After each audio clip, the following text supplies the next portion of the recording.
Viewers நாங்களோட Lakshmi நீங்க பார்த்திருக்கிறது 0 Lakshmi happy Monday.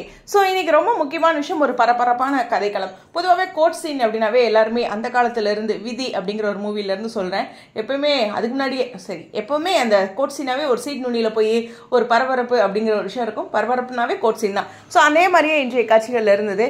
So ஒரு pressure ஒரு பக்கம் எதிர்த்தரப்பு வக்கீல் ஓவராகவே கொடுக்குறாரு. அந்த ஆளை பார்த்தா எனக்கு செம்ம கடுப்பாக இருக்குது. சீரியஸாக அந்த பர்சனை பார்க்கும்போது எனக்கு ஒன்று தோணுச்சு, என்ன தெரியுமா, எல்லா கெட்டவனுக்கும் பின்னாடி ஒரு வக்கீல் இருக்காருல்ல, அதை தான் நினைப்பேன். எவ்வளவோ தொந்தரவுகள் இருக்குல்ல வாழ்க்கையில், பாலியல் தொந்தரவு அது மாதிரி, அதுக்குமே லாயர்ஸ்லாம் போது ஏன் யாரா நீங்களா அப்படின்லாம் நான் நினைப்பேன். ஏன்னா பணத்துக்காக எப்படிலாம் வாதாட போகிறாங்க.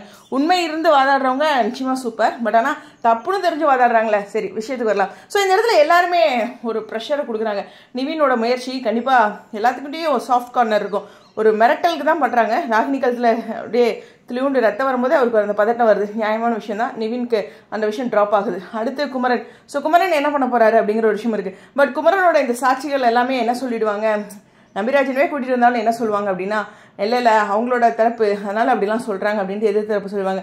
ஸோ ஃபுல் ஆதாரமும் இருக்கணும், மிரட்டி அது மாதிரி ஒரு வார்த்தை. ஸோ இந்த இடத்துல வெண்ணிலாவே இருந்தாலும் அப்படி சொல்லலாம், பட் வெண்ணிலாவே வந்து சொல்ல போகிறாங்க, என்னம்மா நீ தடுமாறுற அப்படிங்கிற மாதிரி இருந்தாலும் ப்ரமோல அது மட்டும் இல்லை, விஜய் வெளியில் வந்துடுறாரு அப்படிங்கிற ஒரு விஷயம் தெரியுது.